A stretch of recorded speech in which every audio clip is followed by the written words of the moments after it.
And a very good evening, everybody, and welcome to Fairway to Heaven right here on Philadelphia Sports Network. We are live, Facebook, YouTube, Twitter. You know the drill, guys. Hit that like, share, subscribe, retweet, follow. Basically, any button you see, just make sure you hit it and share it out so that everybody can join the conversation and join the program and have a little fun while we're at it here. It is Waste Management Phoenix Open, so we got lots to talk about this week. I am your host, Phil Stiefel. Always on Twitter at Bearded Knowledge. I got my main man Jason sitting next to me as always at JSully2121. And join us for the first time today. New friend of the show here, Rashad White. You can follow him on Twitter at 4Right Golf, FOREWRIGHT Golf on Twitter. Good evening, Rashad, and welcome to the show, and welcome to the original Fairway to Heaven family. That's right. Yeah, I appreciate you guys having me on, man. I've been looking forward to this for a long time, so it's good to be here. Just tell everybody that's watching for the first time or watching and hearing from you the first time a little bit about yourself, your golf. I know you work in the golf industry, so obviously you're a big fan of golf and stuff like that. Tell everybody a little bit about your background. Sure. Yeah, I'm a PGA professional down here in Orlando, Florida. I've worked at Hawks Landing Golf Club for the last 10 years. Got into the DFS streets back in 2015, kind of casually, and then during the COVID break, like a lot of people did, that's when I started taking it a little bit more seriously. And so now I kind of focus mainly on golf and college and NFL football, but I dabble in the other three sports as well, mostly NHL, NBA, and MLB. But I figured that as somebody who used to play a little bit of competitive golf, I kind of had a little bit of an inside input on how golfers react to different courses and whatnot, and maybe I could put that knowledge to use. And like a lot of beginners, I had some beginners luck at the beginning and hit a couple of good scores, and then thought I was invincible. And that's all it takes. Yeah. So now I'm a lifer, trying to chase that initial win. Yes, Adam. The bad weather screwed up Pebble Beach. We're going to recap Pebble Beach in a few minutes here. I don't have the extensive history like you and Jason playing golf or DFS golf. I got into it because of COVID. I had never played one single round of DFS golf till COVID happened. So, that's 2015, 16. That's a long time ago to get started. Yeah. Tell me about it. I was just really casual. I would do one lineup during the majors basically, and then I would play NFL just casually, and had no sense of any type of process. It was just oh, I know who that is, I'll pick him. Sure, Jared Goff. It was just that's how I would do it, and just and then eventually, as I started taking it more seriously, then obviously the game theory side of it is really where I've had to learn over the last 3 or 4 years. So it's been quite the ride. It's funny too is to kind of piggyback off what you just said, back in 2015, 2016, if you listen to any golf podcasts, there was only 3 at the time. You had a huge advantage. The Tour Junkies and Degenerates and those guys. If you listen to them, that's all you need to do in terms of research. Oh, yeah. Things picked up. And I hate it. I didn't start listening to any kind of content until 2022. So it was and then when it just kind of was a whole new world after that. So it was, And now there's so much content. There's 2 Fairway to Heaven, but we are the original Fairway to Heaven. I just want to make sure how many times I can get this up on the screen. The original Fairway to Heaven t-shirt available in my t-shirt store. The link is in the description of this show. What a segue. I'm going to plug that we are the original Fairway to Heaven. My goal is at least 10 times here on this show. At least. I like it. I think I've gotten it in twice now so far, 3 times maybe. So, all right. So real quick, guys, let's get started. Let's recap last week. As Adam said in the comments section, the weather was atrocious at Pebble Beach last week, and for the AT&T ProAm. 54-hole victory for Mr. Wyndham Clark. Windy getting his 3rd win on tour. We'll start with you, Rashad, since you are the guest of the show. Sure. Did the tour handle the weather situation the right way? Because it sucked the way it ended, but on the flip side, I don't see an alternative on how they could have handled it. Yeah, I completely agree. I think that there was a lot of notion out there that they should have played, tried to play as much as they could on Saturday. But I think that the worst possible scenario that you could have had was that, let's say they get the 3rd round in and they get 7 or 8 holes of the 4th round in on Saturday, and then they don't play any more golf until theoretically today. And then they have to back out that, like what happens if, let's say Aberg or somebody had, gone on a birdie run, and then all of a sudden they have to wipe out that round. And then obviously Wyndham Clark now wins. Now there's controversy associated with the event. I think that given the nature of the Pro-Am, where you couldn't squeeze more golf in on Thursday and Friday, I think that was the best decision that they made, was 54 holes. I mean, again, I know the LIV bots are kind of jumping on that with the 54 holes and no cut. Yeah, but it wasn't by design. It was, it took hurricane force winds and rain. LIV bots? Okay. All right. That's another opportunity to squeeze that in there. But yeah, I think they handled it the way they. It's a situation that really, there's always going to be well, what if you did this or what if you did that? But I think at the end of the day, it was the best thing. You always hear the term "protect the field," and I think that's what they did here. In my opinion, I think he basically answered that. But my question to you, Jason, could they have? Because Rashad, you made something. You brought up the Pro-Am aspect of it. Knowing the weather, could they have squeezed in a second round maybe on Friday, knowing the weather, if they would have just eliminated the amateur aspect of it? Knowing, like, be proactive. Sorry, amateurs, we got to get this tournament in. We're going to play 36 holes on Friday and eliminate the AM part of the Pro-Am, Jason? I'm guessing they probably couldn't do that because of money reasons. I'm guessing they probably draw a lot of money because of that situation. But like Rashad said, like they didn't really have a choice. I mean, California's experiencing weather that they haven't experienced ever. I think they have a hurricane warning for the first time ever, or in like 80 years or something. So it's like, really, what we're going to do? I hate seeing the 54 hole, way too. But then it's like Clark. I mean, the display that he put on Saturday was amazing. So I don't know if anybody deserved to win after 54 holes, it was him for sure. And the other thing is that going back to that, is that if it was like, say, Torrey Pines, where both courses are on the same site, you could achieve that a lot better. But now you're talking about having to cart guys off site and do all that, switching around and whatnot. I think it's, those courses, yes, they're in the same area, but they're not necessarily that close together. And you're talking about busloads of guys and shuttles going back and forth. And then I just don't think it would have been feasible to get all of that done on Thursday and Friday that way. Sounds like a guy that works at a golf course. He knows the logistics. We got a golf. Yeah, logistics is my yeah. And Jason, I think you hit it perfectly about Wyndham Clark. Anybody that's putting an asterisk next to his win, you shoot a 60 in a tournament. You just got to tip the hat to the guy, give him the title, and just realize that was an amazing. I don't know how much you guys caught. I caught pretty much all of Windy's round on Saturday. That was outside. I think it was the 12th hole that he double bogeyed or something like that. 12th or 13th hole. Outside of that, that was as perfect a round of golf as you're going to see from a professional right there. Yeah, and it seems like it's happening more and more these days. That's how good these guys are. Is it seems like almost every third or fourth week we're talking about somebody with a 59 watch or better. And that's I didn't get to see much of it, but every time I open Twitter, it's like, oh, he's 700 through 8. Oh, he's 900 through 10. Oh, he's 1100 through 12. And it's like, whoa, like, slow down.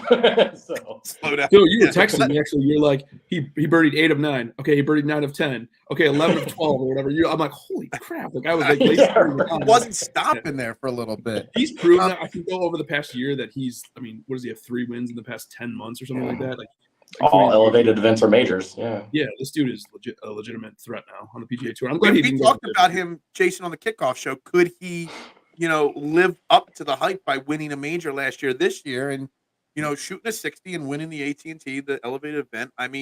Puts him in the category where you have to at least respect his game on a weekly basis. Could he live up to the hype? He did not go to LIV, which is great news. You're trying to segue me. There you go. You're trying to segue. I did have it up and ready to go on that segue right there. The original. All right, guys. So real quick though, before we get into this week with the Waste Management Phoenix Open, we've kind of criticized this LIV Tour and their copycat podcast, The Fairway to Heaven, a few times. But being that there was no golf on Sunday to watch, I did find myself going to it to just give it a chance. And I don't know about either of you, Rashad or Jason.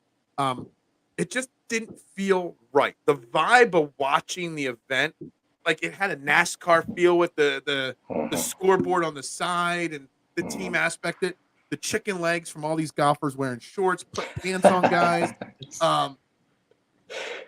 what are your thoughts on, like, LIV does do some things well, you know, with Right. the shot, how many shots they show on a given telecast, Right. but I just don't know how to respond because I couldn't keep myself. I love watching golf. I could not keep myself, you know, my attention on the TV, Rashad. Yeah, I recognize its place. I have a lot of friends in the industry who are fans of LIV. I could take it or leave it. I think that a lot of what they've forced the PGA Tour to do with some of its policies has been good. And like I said, I think that, you know, it does cater to a specific segment of the golf industry, the more laid back, you know, obviously the music everywhere, you know, the shorts, you know, everything seems to be a lot more laid back, even with the festivities surrounding the events. But I have a hard time bridging okay, it's championship golf, but it's also this laid back atmosphere. And I think even some of the players are having trouble reconciling that. A lot of what I've heard is that, you know, obviously some of the new defections like Hatton and Rahm were a bit uncomfortable with the situation, you know, especially on Sunday. And then you could even tell, you know, when Rahm won or should have won and then kind of folded at the end of the tournament, that he was more angry about the fact that he didn't win the tournament than he was happy that his team won the tournament. So I think there's going to be some, you know, I think there's going to be, and obviously you get into the whole official world ranking points. That's you know, you could have a whole podcast just off that, and I'm sure there are plenty of them out there. You know, but you know, I recognize its place, but I don't think that it's on the same equal footing as the PGA Tour right now, even though it has a lot of the great players, you know, and I love watching those guys play. And I wish I could see them together more. You mentioned the World Golf Rankings. I don't know if you guys saw. I only saw it today. I don't know when the quote came out, but I saw it this afternoon for the first time. Was Carlos Ortiz said that he was promised, and a lot of the golfers were promised when they signed with LIV that they were going to get World Golf Ranking points. And then the LIV Golf executives or whoever runs the tour, Greg Norman, whoever's in charge now, didn't follow through with that. I was kind of shocked to hear those quotes. Like, I just assumed right from the get-go that they were not going to get World Golf, but these guys were promised rankings in the World Golf order. Jason? He was one of the first guys to go, too, Ortiz. So, like, it kind of makes you wonder, like, what they were promised at the beginning. They very easily could have been promised. And I don't think the latest defections, like you said, Hatton and Rahm, they probably weren't, and I think they understood. But the whole thing, to me, I mean, I don't really watch, but just, like, the highlights that I catch, it still seems gimmicky to me. It still seems – obviously, you have elite-level talent. So I still compare it to a little bit of, like, the XFL when it first came out, with the exception of you have elite talent that's going. You didn't have elite talent in the XFL. But it's the same thing. It's like it's the wow factor. It's gimmicky. It's trying to, you know, draw in new golf fans when it's funny because it's not drawing in any new fans, really. I don't know if you guys saw that tweet that I sent out, or I think I retweeted it today, that the pickleball world championship. I did see that. Like, so, I mean, this is it's so weird. Don't knock pickleball. No, that's cool. But I mean, like, it's you're awesome. talking about drawing a professional golf tournament. Exactly. Right. You hit something, you know, really interesting. It was a great segue because of new fans. And, you know, there's always new fans to golf that are joining. What is a new fan going to be drawn more to? The gimmicky of the LIV Golf or the gimmickness? Because to an extent, the Waste Management Phoenix Open this week down at Scottsdale is kind of to an extent gimmicky with the crowd. Because you're going to see crowds that you don't see any given week. And I know every podcast and every outlet says, if you've got a friend that's on the fence about golf, make them watch this week. To an extent, I think that's like selling a new golf fan a false bill of rights, because what they're going to see this week in Phoenix is not the same that they're going to see next week at Genesis or, you know, any other courses in the next couple of weeks. You know, sometimes golf doesn't need gimmicks. Golf needs better shot coverage, better coverage in general, something that me and Jason have talked about a lot on this show. Just better attention to the fans. Like, gimmicks don't sell golf. Rashad, it's like having a guy that hasn't watched football ever be like, here, watch the Super Bowl. Isn't football cool? It's like, well, every game's not going to be like this. Like, it's gimmicky. Like, I see what you're saying, but, like, I mean, this is like the one time of the PGA Tour where it is like a gimmick event, which is cool. I think it seems like every LIV Golf tournament is trying to compete against that. I mean, I think there's a tournament this week in Vegas, right? So they're going to be doing the same thing. They are, they're piggybacking off the Super Bowl. Yeah, it'll be interesting to see what they do. All right, so waste management. Oh, go ahead. Sorry. No, I was going to say, I think that one of the biggest issues with the PGA Tour is that they don't capitalize off this. One of the things that makes this event so popular is that it's so unique from the stuffiness of, go to Riviera or Bay Hill or, Colonial or some of these other, kind of blue blood courses where it seems it has that more stuffy appearance. Whereas, Scottsdale, TPC Scottsdale is a course that people can play. And, and obviously, look at the amount of fans it draws and look at the types of fans it draws. I mean, there's people that don't even care about golf, but they go to this because it's just one big party. It's like Mardi Gras in Scottsdale. And then there just happens to be a golf tournament going on down the middle of it. And I think that, you look at the tour and they kind of get away from these different ideas. Like they get rid of the match play. They get rid of some of these other things when they could just find ways to make them better and make their product more unique, instead of just making it the same cookie cutter event 45 weeks out of the year. And I think that's why this event is so special to a lot of the golf fans, is because it is different than every other tournament. Yeah, to answer your question, Adam, Tiger will be playing probably most of the majors. He'll be playing at Riviera. Is Riviera next week, Genesis? It's next week, right? yeah. Mm-hmm. Yeah, so he'll be playing next week. I think he even put out a tweet about it with like some eyes in the logo or something like that. But back to Waste Management, it's like, we complain about the coverage.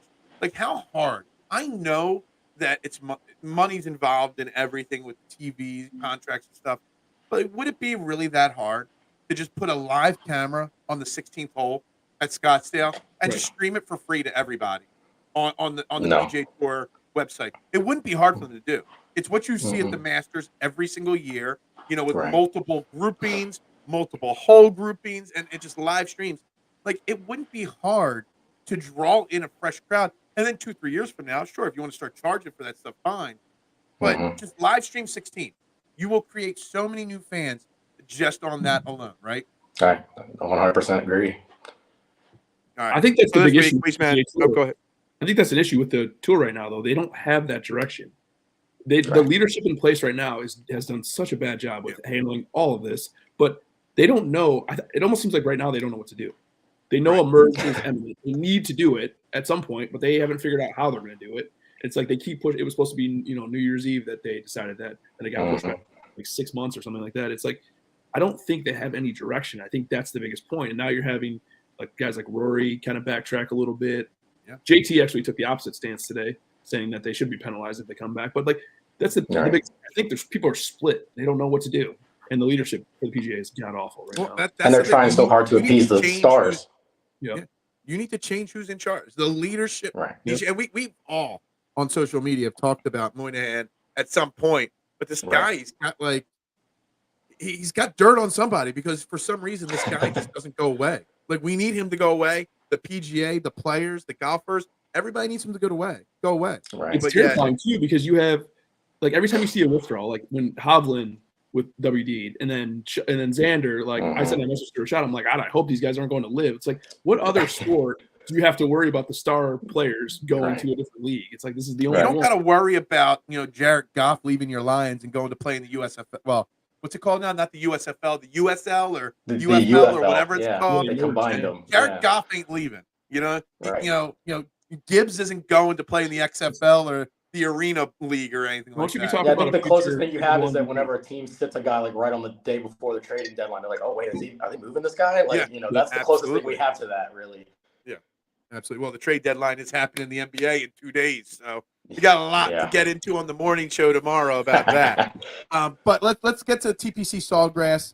Rashad, I know you said you've played a lot of great courses over your career. Sure. Do you have any experience with Scottsdale, or we're going to use your expertise to talk about this course, par 71, 7,200-yard course, obviously very fan-friendly, a lot of people there. If you were a golfer playing this week, would you be putting as much time into mental preparation for the crowd as you would be the course itself? Absolutely. I think that, this is the ultimate mental test, because especially, obviously you have the guys, there's two different kinds of guys, right? There's guys that love to handle the big crowds in these situations, and there's guys that, like to be quiet, and there's a lot of golfers out there that, have kind of made their living not having galleries follow them all over the place, but you can't hide from it on this course. Even the Monday qualifiers, even back when they would have amateurs play in this tournament, you can't hide from 16. And they're there. I mean, everybody sees the videos of the 6 o'clock in the morning when they open the gates, and everybody, steamrolls to the grandstands over there. I mean, they're there from the first shot that's hit on that hole. So I think you have to be mentally prepared to say, okay, 16, 17, 18 are going to be, that's going to be a grind, a mental grind, and you just have to, because everybody's thinking about it on 15. So and I think that actually, bringing it back to the DFS aspect, I think that's a way that you have to kind of look at your lineups too, is that do you want your cut grinders playing the back nine on the afternoon on Friday when they get to the 5 o'clock happy hour crowd on 16? So I find it so weird that a guy with as little Jason, me and you, we've talked about Scottie Scheffler's like boring. He's the best player on tour, but he's the most boring player on tour. But he is the 2-time defending champion at this event. Like I don't see him as a guy that could get rattled, but he also doesn't play to the crowd at all. So like, why is Scottie Scheffler, Jason, so like perfect for this course when it doesn't seem to faze him one bit? I think just the course. I think it's a ball striking paradise. I think for a guy like him that's just so good off the tee and so good on his approach shots, like this is a dream course for him. It's not typically a hard course to putt on, which is super important, obviously, with Scottie. And it's just like it's a course that's almost made for him, which is probably easy to say about a lot of courses because he's so damn good. But like, you don't have to be a great putter to win here. But you do bring up an interesting point, like you saying, like doesn't play to the crowd. Like Tiger would eat this stuff up back in the day. It's like you see this have a negative effect on people too. You've seen like Billy Horschel get pissed off here. You've seen a few different guys get upset. It's like you wouldn't think Scottie would be the guy, like he's Mr. Mild Mannered, but he's, for whatever reason, he loves this course. Right. What do you think about the Scottie Scheffler, Rashad? Like, so we said last week on this show that Scottie Scheffler is clearly the best golfer in the world right now. I don't know if you agree or not with that, but if he could figure out how to putt, he would be potentially one of the 10 greatest golfers of all time. That's how good he is. Where are you on Scottie Scheffler's game as the fact that he's the best golfer in the field this week, clearly? I think that my hot take on Scottie Scheffler is the thing that nobody talks about with him is remember when he won the Masters and he 4-putted the last green? Yeah. I think his putting woes started in that moment. I mean, if you look at, that year, he didn't win again the rest of the year. I mean, I know he lost the Colonial to Burns in the playoff, but and then you look at last year, he got hot again at this stretch of tournaments, right, where he won, this one and the Players and another one, I think. And then he contended at a few others. And then, of course, the putter went cold again. And I feel like it's there. Something about that moment to me says that when he mentally starts losing putts, and it's always the short putts, it's not like he's running putts 15 feet by and all this. He's missing the 5-6 footers. I feel like it snowballs on him. And it just shows that, nobody's immune to that. So we all suffer from confidence issues. And and then there's just going to be some times where you just can't hit it close enough. And, and even when you do, you can't, what was it? Finau a couple of weeks ago, they showed his hands and his hands were shaking. That. And, I was telling Jason about that. You could see his hands shaking on the putting green. Yeah. And that happens, even to these guys. So,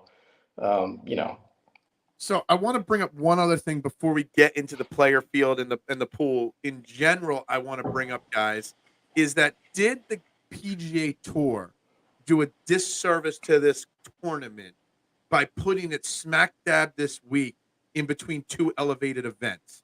Because if you think about it, it's always had a good field, and this week's field's good. You got JT, you got Scheffler, you've had a couple withdrawals like Xander and Victor Hovland this week, but you got an elevated event last week at Pebble. You got an elevated event next week. This is the week where you can bring new fans in. By making it a non-elevated event, you're encouraging some of the elite golfers to step away. It's still a good field, but it could have been better. Did they do a disservice, Rashad? No, because I think that having this many events, if you look at the way they did the elevated events last year, it seemed like every single one of them was the week after a major or the week before a major. And, I think that you're going to the schedule itself, hasn't really changed. It's just the fact that these tournaments have bigger purses.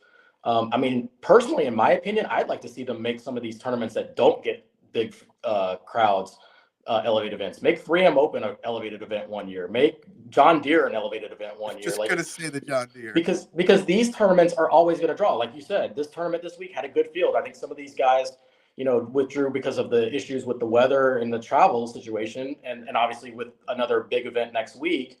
But this part of the season is always chock full of good events. And I think, when you look at this part of the season up until the Masters, that's just, after Heritage, which is Heritage a full one of these events this year, or I know it was last year, but even still, that's where the break comes for a lot of these guys. You see a lot of guys, Tiger used to do it. You play the Masters and then you take a month off, and especially now with the players being back in March, it's just you have to put these events somewhere, and these events always get the most eyes. So it makes sense to have obviously a couple of them early in the season. Jason, do you agree with that? Because the other thing I was thinking as Rashad was answering was maybe they need to rearrange when some of these events are, because you think about it, all, as you said, Rashad, all the elevated events are early on in the season. Not all of them, but a lot of the bigger drawing events are early in the season. Then you get that stretch late in the year where you got the 3M Open, the John Deere Classic, all those events right in a row, the Barracuda Open or whatever. Mm-hmm. So they have like these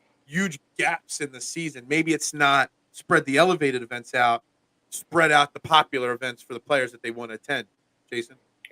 Yeah, I think you guys bring up really good points. I think with the two elevated events last week and next week, I think that might be why this event lost Xander and Hovland this week, because either one, Hovland especially, has looked like he's been struggling for the past couple of weeks. Right. So I could see Xander didn't look particularly good last week either. So I could see them, like, with the weather that happened last week too, and with the state of their games, like saying like, all right, I'm going to take this week off. I'm going to get right for next week, elevated event. So I don't know. I think it is weird. Like Rashad brought up a good point. Like, why are these elevated events so close to other really good events? Like, why is there two elevated events in 3 weeks? That seems a little weird to me, but I don't know. Anyway, so this week, obviously we've already hit on it, guys, that obviously Xander and Hovland have withdrawn from this event. So there's really just two top-tier golfers in the 10K and above range in Scottie Scheffler, the two-time defending champion, Justin Thomas. So we're going to just start this player pool and just go from Wyndham Clark at 9K straight up to Scottie Scheffler, who's at 11.6. Rashad, I don't know your DFS strategy. I don't know how you pick your golfers and how you don't. I'm team no ownership percentage during my week-long events. Jason follows them a little bit more. I kind of feel like because Xander and Victor Hovland withdrew, it is screwing up the ownership percentage pool massively this week. And it almost feels like I don't know whether I should ignore it or not this week, Rashad.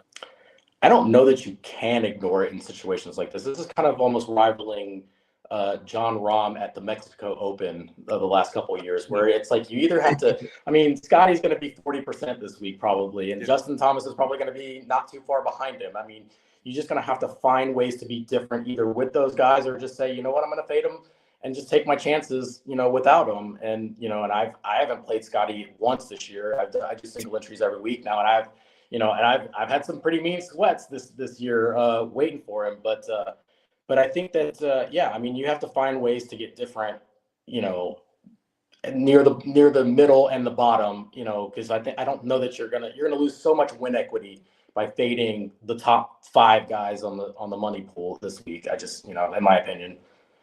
Jason? That's a good point. I think the 9K is not particularly strong either. I mean, there's a few 9K guys that I like, but like Rashad said, like, who has the win equity of those top 2 guys? No one. Like, I mean, it's just – and my first thought was, too, when I was thinking today and I was looking at, like, how many lineups he was in on Scottie was in on Fantasy National and seeing it was 44% of the generated lineups or something that he was in. I bet his ownership creeps to, like, 40-45%. And that you want – like, the game theory side of me says, like, fade that. But at the same time, it's like this dude's floor is, like, a top 10. Right.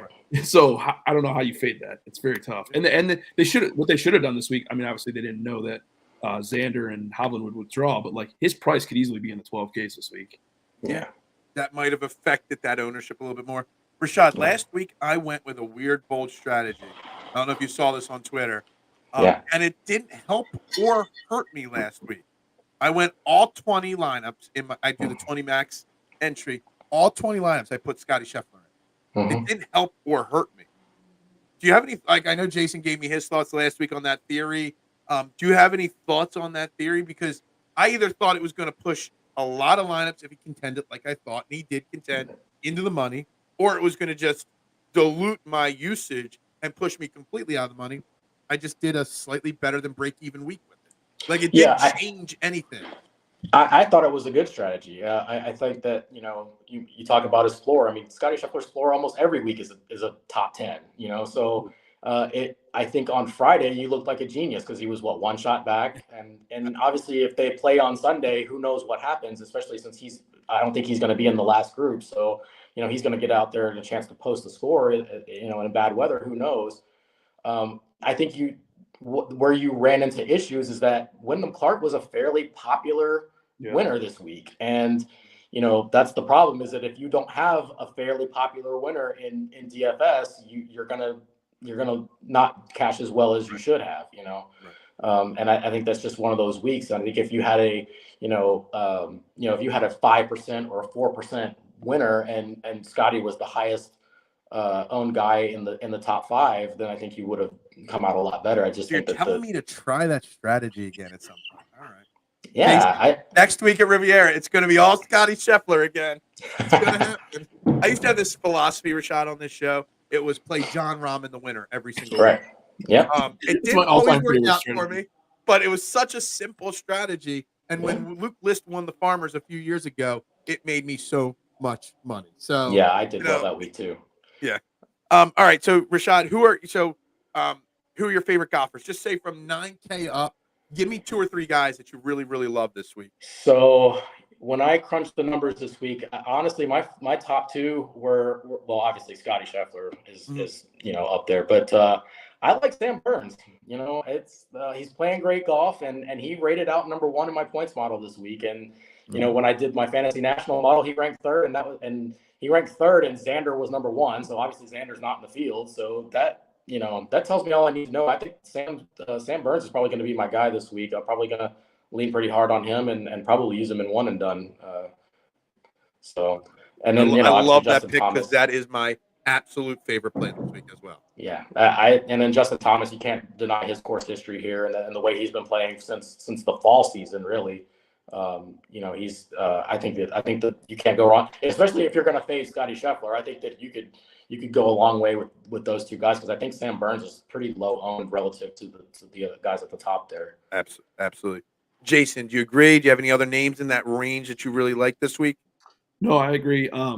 If you want to be contrarian, that's the way right there. Start your lineup with Sam Burns. I mean, you can get 2 or 3 9K guys in your lineup, or at least 2 9K guys and an 8K guy in your lineup to build. I think that's the contrarian way to do it this week for sure. It's really hard to argue against. I mean, the only argument against JT or Scheffler is going to be ownership. There's not really an argument against either of their games. They both have great course history. They've both been playing well. JT looks like he's due to win a few times this year. So I like those picks. As far as the 9K range goes, I think the 9K range is going to get overlooked a lot this week just because of the structure. Everybody's going to go to the top. So I think I want to play Sanjay just because of his course history is really good here, but he's not in great form. But I think my favorite play, Burns, I agree with 100%. But I think my second favorite play in the 9K is going to be Wyndham Clark again. I just think he has a tendency to get hot and stay hot for a second and then cool off drastically. So I hope you're wrong, because I've got 0 Wyndham Clark equity this week. Like, I haven't played him. I've done 20 of my lineups so far. He is nowhere. He's not on my betting card. He's nowhere for me. Like, I hope you're so wrong on that. Yeah, he was 3rd in my points. One other name into it, because I agree on Scheffler, everything you guys said. I agree everything you guys said on JT. I don't know if you guys know, but DraftKings, if you're not part of DraftKings, there's a link in the bio of the show. You can click it. You get a sign-up bonus from it, guys. DraftKings is offering a plus 300 boost on any golfer, and I hate playing Rashad. I hate betting golfers like under 12 to 1. I really do. There's not enough equity on that. You know what I mean? Even though I put a lot of eggs in Scheffler at like 8 to 1 last week, I used my plus 300 on JT. So I love JT. I love Burns. He's my most clicked golfer this week. Okay. I threw a lot of clicks on Jordan Spieth this week, guys. Am I nuts for that? I don't like that. I don't like that sigh. Rashad just gave me. I don't like that sigh one bit. because Jordan Spieth, I mean, I can tell you he'll T6 and you wouldn't be surprised, and I can tell you he'll miss the cut by 4 and you won't be surprised. It's just, and he hasn't really been consistent even since the Ryder Cup. So, I used him last week because I thought, okay, well, he's great at Pebble and it's a no cut event, so he's guaranteed to make money, and I used it, and then obviously being robbed of a Sunday 63 to move back into contention. Didn't work out for me, but I don't hate it. I mean, he ranks top 40 in my model, so I would have no reason not to play him. Jason, he's my thumbs guy. Up or thumbs down? He's my guy, but he's a thumbs down for me this week. I just think the recent form isn't good enough. He just hasn't been very good, and like Rashad said, like his course history here is weird. The last 4 years is T6, T60, T4 cut. So like that's exactly what Rashad just said. It's like either top 5, top 6, or you miss the cut. Like I can't do that at I think, what is he, 9,500? That's too expensive. Yeah, he's 9,500, but his ownership is less than JT. It's less than Scheffler. It's less than Burns. He's going to be probably out of the top 5 or 10 guys, one of the least owned guys in that top range. It's definitely a good way to get different, though. I mean, everybody says I don't get different enough in my lineup builds, and I thought putting Spieth. Where's my notes here? Where is he on my list? He's in 7 of 20 lineups. I thought that was a different way to go than some of the other clicks that are on the board, because I think that we talk about Scheffler and JT's ownership.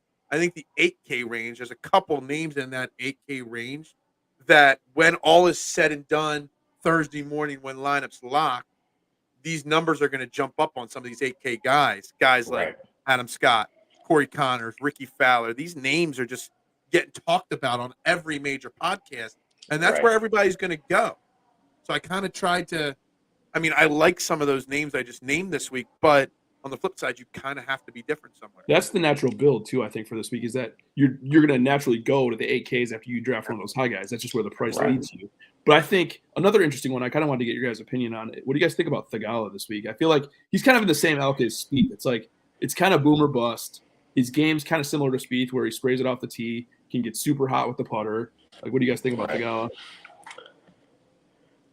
The price. He rated out badly in my fantasy national lineup or model, but I like him just because he's played here 2 years and he's had 2 good showings, and strokes gain good vibes, right? I think that you can't deny, he's a momentum player, and I think he's somebody that's not going to be fazed by the crowd.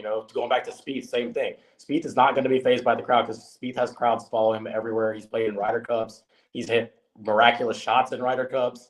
I think that the same thing with Thigala, not so much on the major tip, but he handles crowds well, and he's a popular player, and I think that obviously he's, like I said, you see his 2 showings here. Obviously as a rookie, he almost won the tournament. I think that that's a good place to look also. Yeah, I'm off on Thigala this week. I don't know what I just think I don't know at 9,100. Right now, he's in the red in ownership on fantasynational.com. Friend of the show. If you guys check out fantasynational.com, and if you ever sign up for anything with them, make sure you let them know that Fairway to Heaven sent you. I just, at 15, 17, like wherever they're at now, by the time lineups lock, you can always add like 2 or 3% a lot of these names. So if Thigala's in that 16, 17 range, I just don't think if he was in the 8K, there might be a different story for me with him, but 9,100 for him, it just doesn't do it for me. That's fair. Yeah, I got to put up TMC, his other name up here on the screen. Saying that I stole the name. No. Jason came up with this name in November 2020 when we started this at the November Masters. Listen, so you know, I did not come up with the name. My ex-wife, whom I have been divorced from for 3 years, came up with the name. So yeah, it's been since 2020. I'm surprised we haven't come up with a new name. She came up with the name of the show. I don't like to admit that, but when it's going against LIV, I'll admit anything. So hey, absolutely. Listen, if it's only a good name, people are trying to copy it, right? That's right. Yeah, imitation is the biggest form of flattery, right? Exactly. Now, right? That's right. All right, 8K, 7K guys. Because we're already at 40 minutes. Jeez, we haven't even gotten into the 8K range yet. Can I tell you guys something funny real quick? When I just said the comment about the ex-wife comment, my kid is sitting behind me on the couch, and he went, Jax, poor Jax. Yeah. Oh man, he gets it. Yeah, he gets it all right. 7 and 8K range, upper 7K, 8K range. I already mentioned that you got that range there with Fowler, Scott both at 83, and Connors at 81. That seems to be where all the attention is going.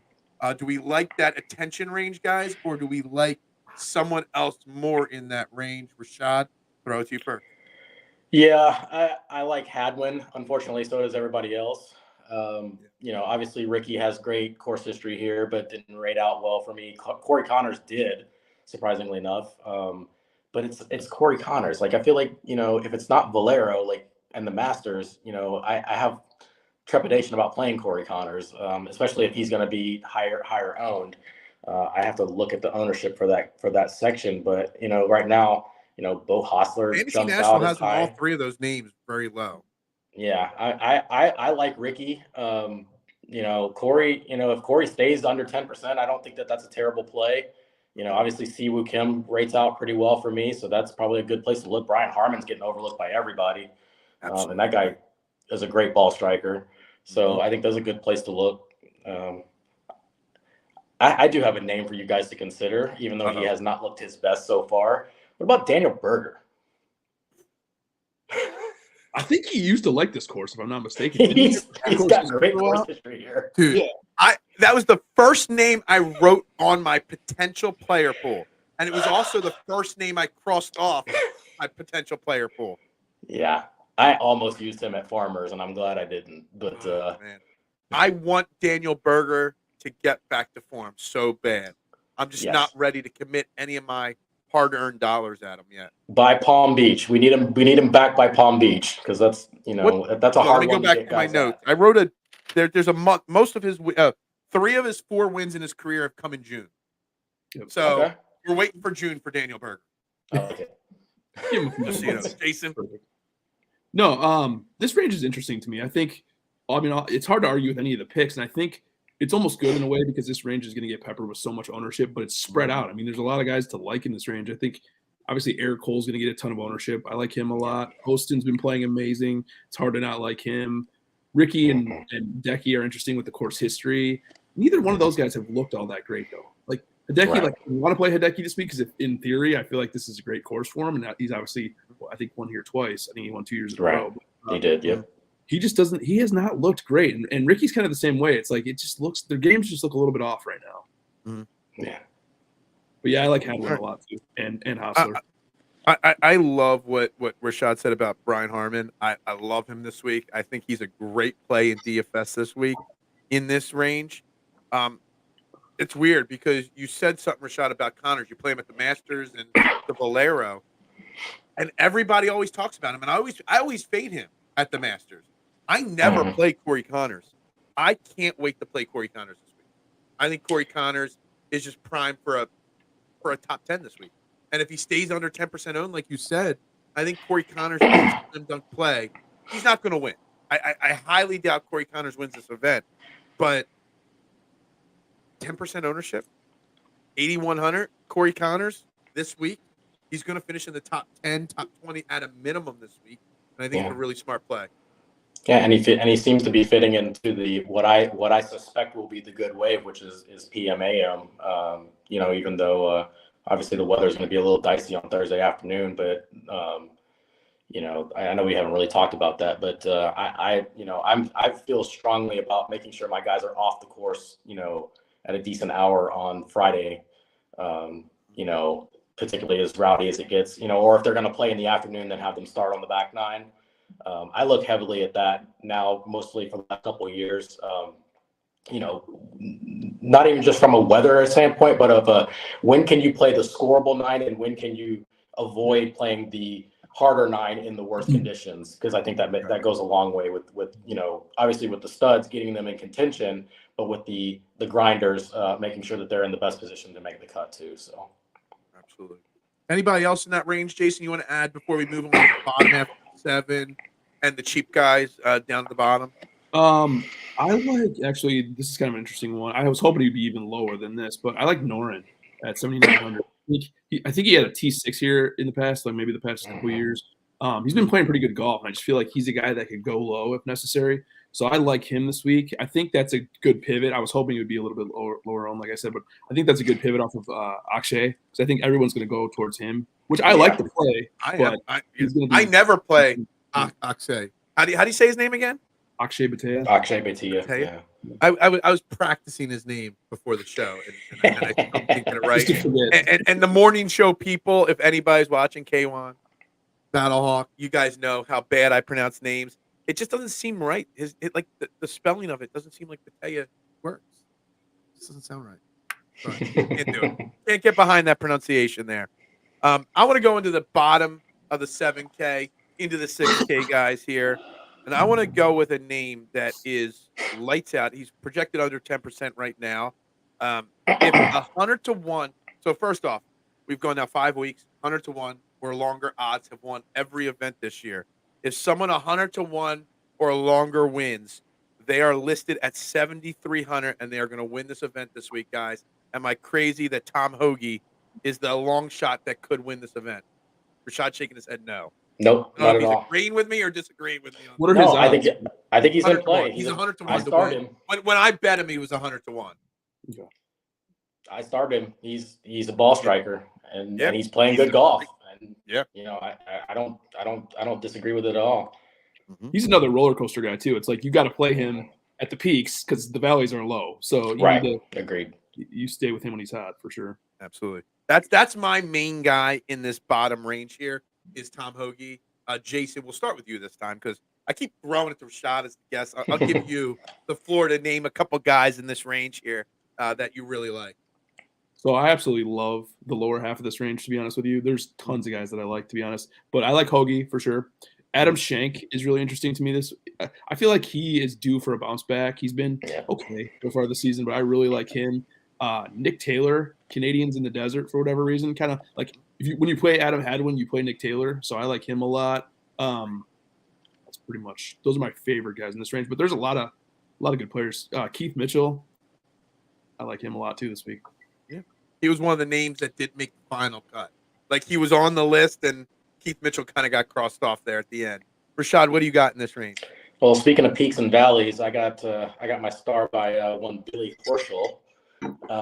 5 for 5 last 5 years cuts at this course. You know, and so when you want to talk about a guy who's kind of had some pretty high highs and pretty low lows over the last year and a half, you know, this might be a place for him to get right. And he's only 7%, which, you know, looking at obviously Michael Kim just below him at 8.5 and Kitayama above him at 9, you know, might be a way to get different. A lot of guys are kind of turned off by his volatility right now.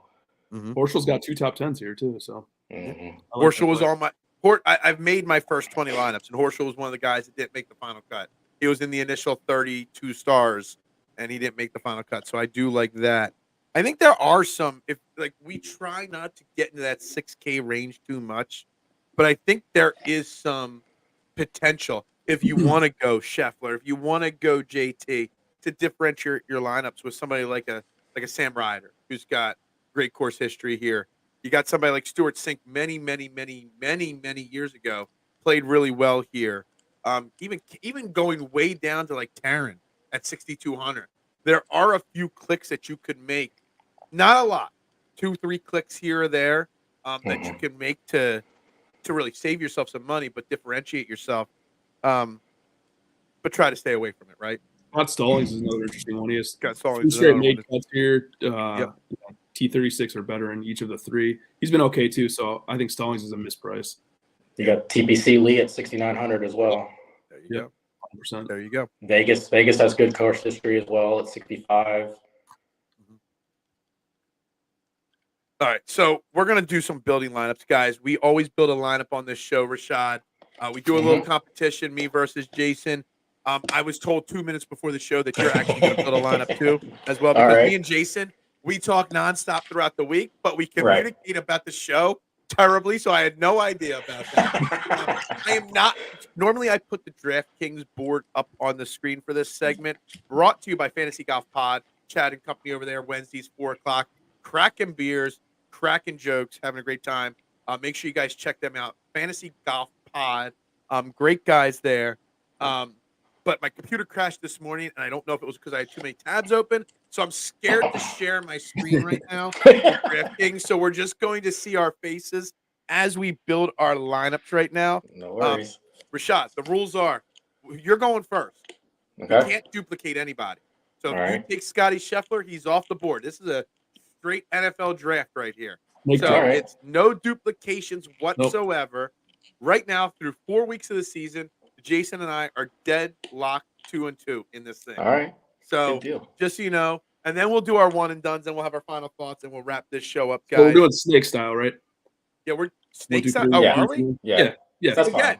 Communication here, Jason. We're changing it on the go. Like you said, we text each other every day, but we don't talk about the show. We literally talk 300 times a day. Yeah.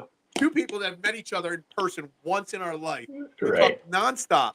Yet about this show, we communicate zero. So that's the best way to do it, though. It really is. So Rashad, you get the first pick. Who are you going with your first pick? All right, I'm gonna actually go with a guy that none of us have talked about at all today. Okay. Just for fun, I'm gonna start with Max Homa. Ooh, wow. I actually like Max Homa. He did not make my final cut, but I do like the Max Homa pick. His game seems like it would fit this course perfectly, right? It's weird that he hasn't had more success here. He also strikes me on a side note as a guy that would enjoy the rowdy attitude. Like I could see him in the crowd if he missed the cut. I could see him at 16 pounding beers with the fans. Yeah, he wears a stupid Dodgers jersey. He gets out. Yeah, exactly. Yeah. All right, Jason, you're up. All right. Well, if you give me Scottie, I'm taking Scottie. So. You Scottie Cameron? Scottie who? Scottie Lowry? The putter? Scottie Lowry? Who are you taking there? Scottie Scheffler. All right, just make sure. All right. Well, if you're all going to take the top guys, then I'm going to take the other top guy at JT. Just so you know. I'm not going to leave JT on the board for any of you guys to take. Just so you know. You got another pick, bro. Oh, I got to go twice. I don't know. You threw me off with the snake thing.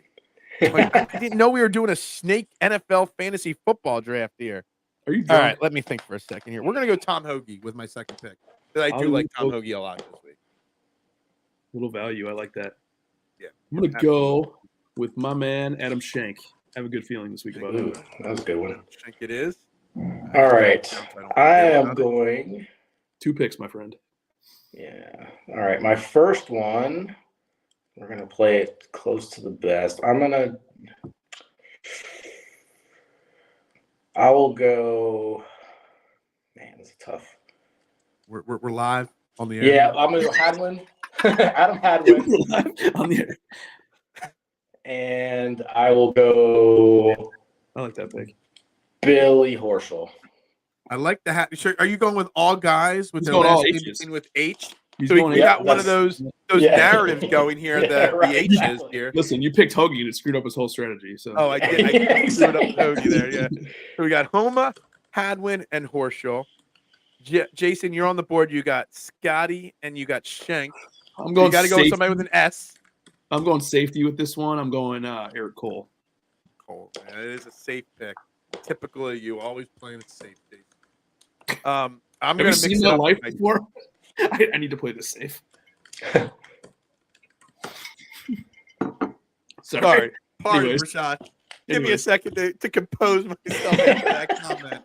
All right, since you guys are all playing it safe and simple, I'm gonna mix it up. I'm gonna go Sam Ryder with my next pick because I do like Sam Ryder this week. Get my computer work here. There we go. I'm trying to make sure I don't go over in salary. That's why I was. Yeah, that's why I'm trying to put mine in too. So we're going Sam Ryder for my first pick there. Guys. We're gonna go Sam Ryder and we're gonna go Jordan Spieth. We're gonna go different from you guys here. So that takes that off the board there. And just so you guys know, don't copy our lineups. I'm putting my lineup. Jason puts his lineup. Rashad, I don't know where you're putting yours. We always put ours in the single entry $1 contest. Jason told me, so that's what I entered one too. So don't put these lineups, people, in the $1 contest. Okay? Do not copy us, okay? Right. I cannot stress that enough. Okay, in a different contest. We do take this seriously. I do want to beat Jason and all the guests because we got guests lining up for the next couple of weeks on this show. But don't put it in the $1 single entry. So I talked about this guy in the sixes. My favorite 6K player of the week, Scott Stallings. I do like that play a lot, actually. All right, so I got 8,300 per player. All right, and you got you got a couple picks left, but yeah. I'm going to go with Hideki. Nobody took him, right? Nobody took him, and I love him. He's going with the H team still, Hideki. Yeah, he's still going with the H team. Hideki, all right. And then I will go with Brian Harmon. Brian. You said it before I could. Now I got to change it. I'm going Denny Mac. So okay, gotcha. Just to break it up. All right, gotcha. I like that. You got one pick left. What do you got left on yours? Because I'm going to compete with you here. I got to know how much you got left with your lineups here. I have 9,100 left. All right. Give me something there. All right, gotcha. Jason. It's probably going to be a 2 out of 6 lineup, but that was week 1. That's what I had in this lineup. All right. I am going to go with somebody we did not talk about today. I'm going to go Minwoo. Minwoo. Yeah. Why Minwoo? Because I see a lot of people talking about him, but I want nothing to do with him this week for some reason. Guy smokes it off the tee. That's the main reason. Ball striker. I like him on this course. Never played here before, though. All right. I am I'm torn right now. Hold on, I got to do some tests here. What's it give me? That gives me. We got some money on the table, right? What's that? How much money do you have on the table? I have 8,150, and I got my last 2 picks here on the table. So I'm really trying to fit one guy specifically in here, but it really, really hurts me dollar-wise. So I don't think I could do that. I can't get Sam Burns in my lineup. I just can't. There's no way I could fit it. All right. I'm really torn right now. I will. I'm going to go Adam Scott. So we all love Sam Burns, and none of us played him.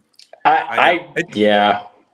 It just doesn't fit dollar-wise. Oh, you still can, yeah. No, I can't. Oh, you can't? No. Yeah. Sam Burns would have given me 6,700 left if I played him there with my 5th spot. So I went Adam Scott, and I'm going to go with who Rashad just said, and we're going to go Brian Harmon.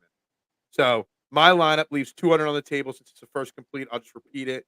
Justin Thomas, Tom Hoagie, Sam Ryder, Jordan Spieth, Adam Scott, and Brian Harmon. And I'm hitting update entry. It's locked. It's in. It's done, guys. I'm going to go with the Canadian Nick Taylor. Not that one. So my lineup's going to be Scheffler, Shank, Cole, Stallings, Minwoo, and Nick Taylor. Just before Rashad, you go, Jason. You're either going to have a 6 for 6 here or a 2 for 6 here. I really think there's a big swing potential in your lineup here, in my opinion. Yep. Winner come last. Yeah. All right. I lost track when I was trying to log into DraftKings to make sure I didn't go over in salary. So you have Homa, Hadwin, Horschel, Hideki, and Denny McCarthy. Yep. Yeah, so I'm going to go with Benny Ann. That's going to be 8,800. That's going to leave $300 on the table for me. Solid value. Where are you, Rashad, with that lineup? Homa, Hadwin, Horschel. Yeah, Homa, Hadwin, Horschel, and then Decky, Denny Mac, and then Benny Ann. Where are you with the leaving money on the table theory? Because I did see our friends who sponsor the segment on the show, Chad over at Fantasy Golf Pod. A couple of weeks ago, he ran a contest, like a poll about how much money to leave on the table. Where are you? Do you try to leave a lot, a little bit? Do you not care what you leave on the table?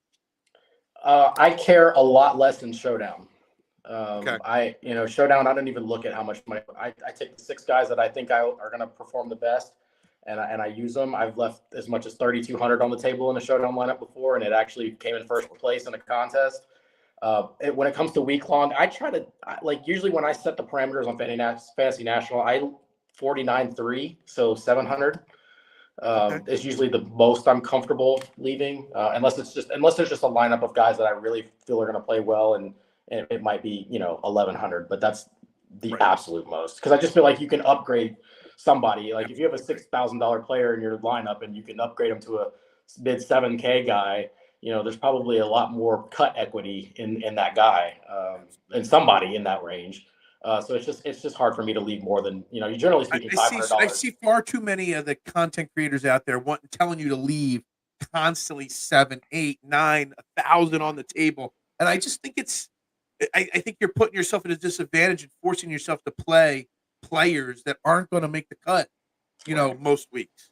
I forget what the exact number is too, but I've some people, I think it was Fantasy Golf Insiders, did like studied this over a year, GPP winners and what they left on the table, and it was like 70. I forget what the exact number was, but it was in the 70s percentile of 100 or $0 on the table. I think Rashad brought up a good point too. It's like sometimes I'll leave 500, 600 on the table, and it'll be okay. If I'm playing the guys that I want to play, I don't really care too much about it. But like you said, like if you're leaving $1,000 on the table, 1,100 on the table, you can find an upgrade, especially for your lower guys. Like, I mean, these guys in the low 7s, 6Ks, I mean, you could go all the way up to $8,000. I mean, that's a huge difference. Right. Yep, absolutely. Totally agree. All right, Jason, it's on you. Where are we? So last week I had Tom Hoagie in the one and done.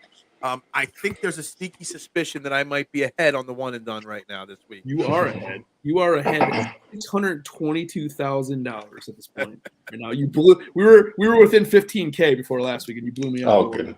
And honestly, if you pick in your one and done the winner this week, you could overtake me. But I am apparently really bad at it, one and done. So why don't you guys say your one and done picks first?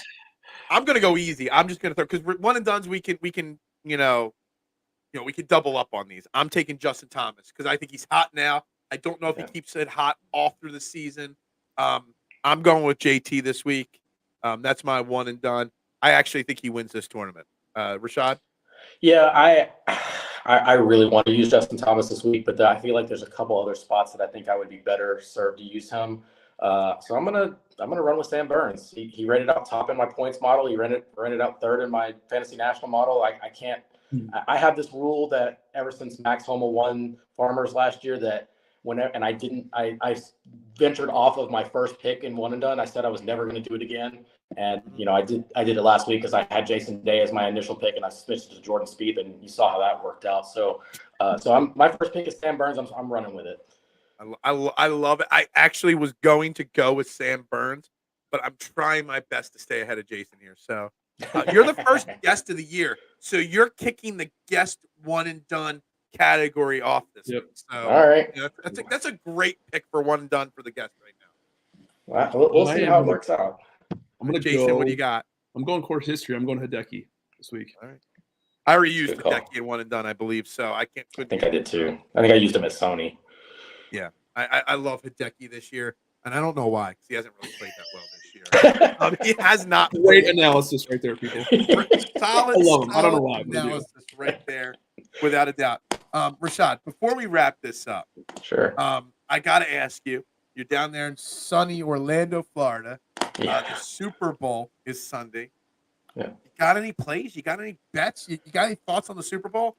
I everything that I plugged into my computer told me to take the 49ers and the under, and everything that I read on the internet is telling me to take the Chiefs. And so I'm literally split down the middle. I have no real leans whatsoever. You're starting to read this stuff about the practice facility with the 49ers and the field, and I don't know if it's going to make them, if they're going to be distracted or if they're just going to come out like a dog that's been in a cage too long and just, want to rip the guys' heads off when they come out.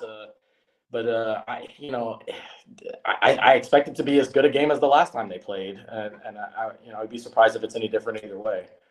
Jason, I know you're still licking your wounds on your Detroit Lions. I know. But do you got any leans or faith or way you're feeling about this game? Can't bet against Patty Mahomes. I'm going Chiefs 34, Niners 30. Wow. See, keep going to. I know he was asked at Media Row last night, Andy Reid, about his retirement, but I have this sneaky feeling that Andy Reid might be retiring after the end of Sunday. Yep. And I just can't. You can't bet against Patty Mahomes, and you can't bet against Andy Reid. And if it really truly is Andy Reid's last game, Andy Reid is going to go out on top. Letting us know who's going to win the Super Bowl. Who's winning the Super Bowl, buddy? Who's the best quarterback in the NFL, and who's going to win the Super Bowl? Patrick Mahomes and the Chiefs, he says. There you go. Well, there you go. You got it right there. He's out. I mean, that's locked and set. So I am actually going to bet after this show, Chiefs win, Patrick Mahomes MVP, parlay it together, and we'll see. And if I win, I can probably not great odds. I will take jacks out for like McDonald's because that's all it's probably going to pay. If you're gonna bet Scottie this week, that's what you should do is parlay it with the Super Bowl. That way, you absolutely. Can I already looked at that. Actually, I forget what I didn't actually submit, but I did actually look at that. I think it was like 18 or 20 to 1 Scheffler and the Chiefs money line. I think all right, what it was. That's not bad. Yeah, it's not too bad. Rashad, before we get off the air here, I gotta say thank you very much for your time tonight. It's been a pleasure. Yeah, no, I appreciate you guys. Always appreciate your support of what we do here at Fairway to Heaven. The last time we had somebody on this show as their first ever podcast, it was one Mr. Brian Kirshner, and now look at him. So be prepared. We make stars. We're not stars on this show, but we make stars in the golf podcasting industry. All right. So be prepared for rush of success coming your way now. Yeah, well, it would be a first, so we'll bank on it until they start seeing my picks, and then they'll. I got to go back and listen to that first Brian episode and see if he got any picks right. I don't think he did. You know what's funny about Brian? I just started talking to him on Twitter. I'm like, this guy's hilarious. He should be out there. And he's like, dude, I think I'm going to start a podcast. And he's like, the it guy in golf betting. Right. all I'm going to say is, on his first ever podcast, he was right here on this show, and he said, my mom bought me some White Claws for this episode. And I just knew right from the get-go this guy had something. I don't know what, but he had something right there. You hear it in every intro. Yeah. You can find Rashad at Rashad Wright Golf. Or not Rashad, for Wright Golf. Wright with a W there. FOREWRIGHT Golf. Rashad, thank you very much for your time tonight, my man. No, I appreciate you guys having me. And one final time, I got to put this picture in the description of the show. You can check out the shirt site. You can buy an original Fairway to Heaven. Right? Yeah. Hold on. You point, I point. Right there. The original.